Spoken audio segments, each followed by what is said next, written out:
Yo guys, Coach Theo here on Common Sense. Today I'm gonna tell you 8 common gym mistakes that are killing your gains. And so in this video I'll be focusing on stuff that I see people do in the gym that I've been thinking about lately, or when I just talk to people in the gym, things that I can pick up about their mindset and focus that isn't entirely right.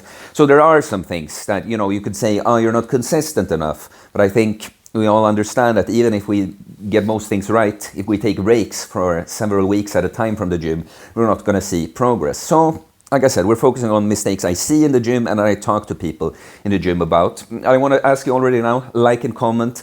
For the sake of the algorithm, help more people see the video, support the channel. I will appreciate it a lot. Consider becoming a member or otherwise supporting the channel. It's all in the description below. But let's get into it. So, first mistake is to just not be training hard enough, okay?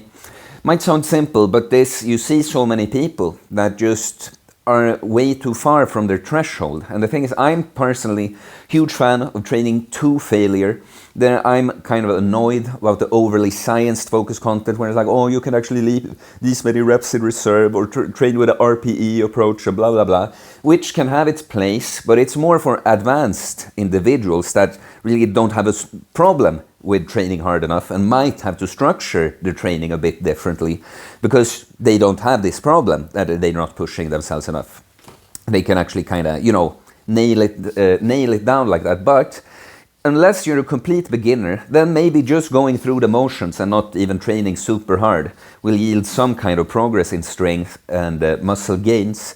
But if you're consistently leaving way too many reps in the tank on all your exercises, all you're really doing is you might be working some like work capacity, kind of endurance, and you're getting some exercise, like it's a net like positive effect on you like that. But in terms of making gains, putting on muscle and getting stronger, you're just not gonna be doing enough. You have to push yourself hard. You should be, on most exercises, you should be training to failure or close to it.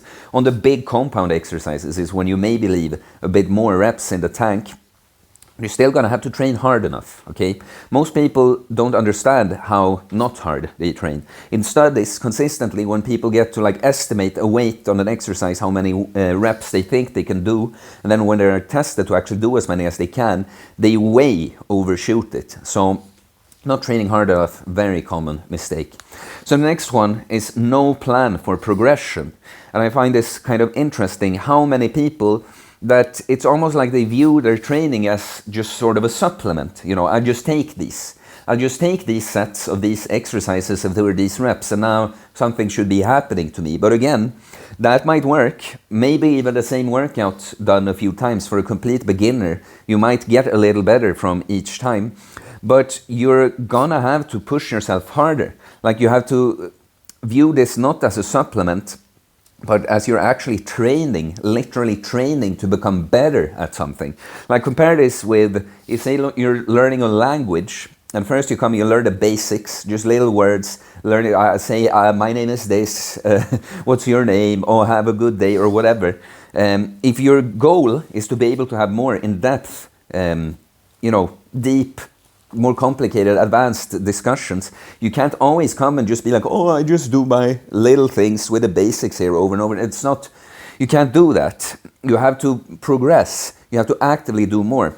And so the last thing I say that about progression, the most obvious things would be adding weight to the bar, and doing the same amount of reps on an exercise, or doing more reps with the same weight on an exercise. But even just having this mindset, knowing I have to be pushing myself further, you could, for instance, if you've done a certain weight on a squat for a certain amount of reps, if you come and but you feel like you didn't have like proper form, maybe you cut some reps short.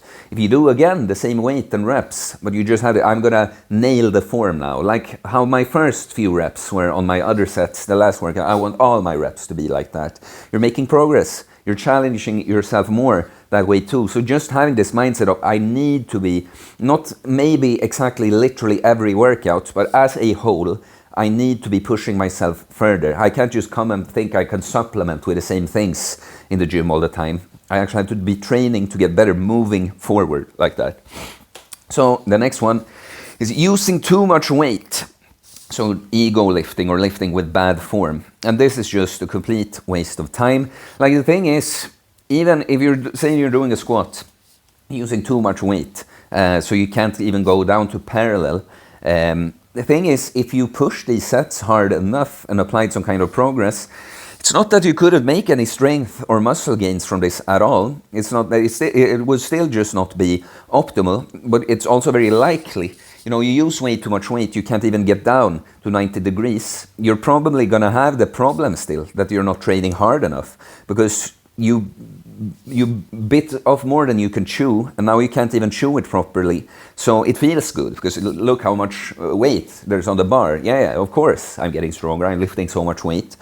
But if it's so much that you actually can't get good high quality sets in, it's just gonna get in your way like that. So yeah, many times it's actually a good idea, even when you're not like overly ego lifting or something, but every once in a while take a step back and see, you know, like sometimes if we are a little in too much of a hurry with our progress, like say something like a dumbbell press, we're doing them deep, you just keep moving up in dumbbells, you might not even notice that you're cutting the range of motion shorter and shorter and shorter, and you're not actually challenging yourself more, because you compensate. When you take more weight, you just shorten the range of motion. So funnily enough, the next one here is using too little weight, and we again get the problem with not training hard enough. Funny, with these two archetypes, I've seen both, but it's typically guys that take too much weight and then use poor form. But you often also see girls that have like impeccable form, a great form, but it is because they use too little weight. And again, they are not challenging themselves enough. So you see, what you want here, when we talked about training hard enough as well, you want to find that sweet spot when, yes, you're using as heavy weight as you can, but not heavier than that you can actually do it with proper form. You want to find that sweet spot. You know, some people, they talk about, no, I focus on weight and getting stronger. I'm all about contact. This expression in Swedish that people use, contact, I just hate. Because of course the goal is, it's so dumb to be pretending as if one is more important. It's like, no, you want to be using the right muscles through the right range of motion, but also, of course, challenge them as much as possible with as much weight as possible.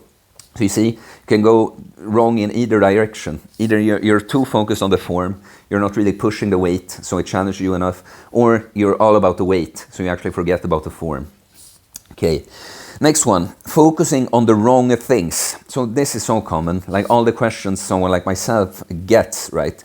Like with supplements and things like this. And look, some supplements have their place, some like training equipment can have its place, but this is not the make or break. It's not like you're training, you're not really seeing any progress, and now you added in creatine, you started eating creatine, and now you just blew up, you gained muscle. No, like supplements and stuff, it's really more for the person that's really nailing the fundamentals. Then if you're getting all the basics right, then something like creatine. Like I would say, like there's not many supplements I recommend. Creatine is one of them. Like yes, take it, but just be aware that this is not the make or break for your progress. And to quote Stan Efferding, that I picked up, a lot of my philosophy is based on some of his teachings. Is that if you take creatine and get 4 hours of sleep, you're a fucking idiot. It's true, you know. Like you should be focusing more on your training and your nutrition and your sleep mainly.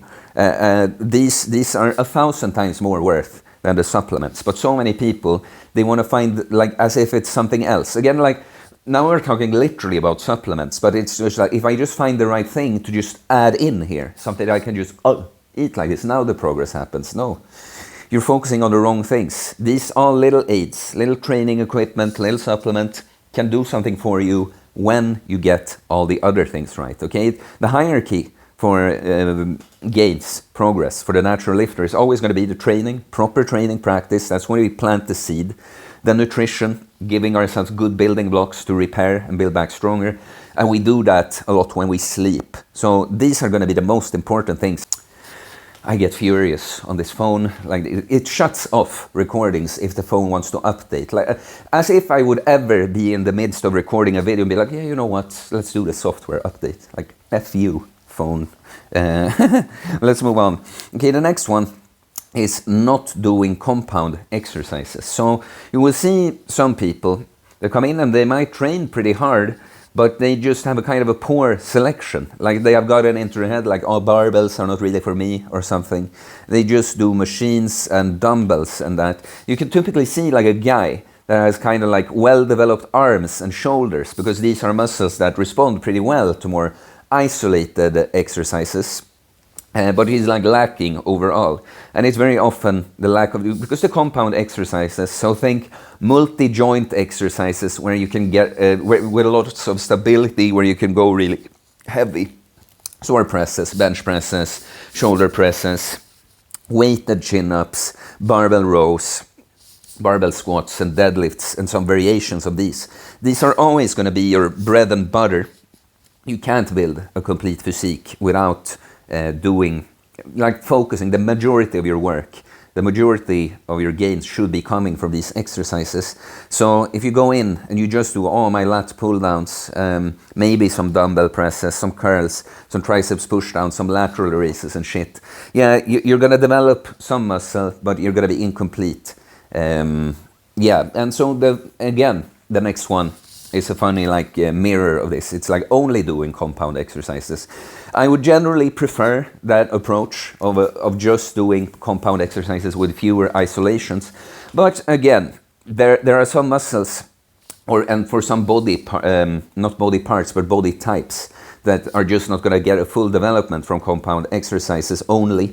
So for myself, for instance, when I do my pushes and pulls, I'm kind of torso dominant, like my chest, shoulders and back is going to get good development from that. I don't need as many isolations for those, but my arms are going to be lagging behind. Even if I get some work from presses and like weighted chin-ups, if I want to maximize my arms, I really definitely need to do isolations as well.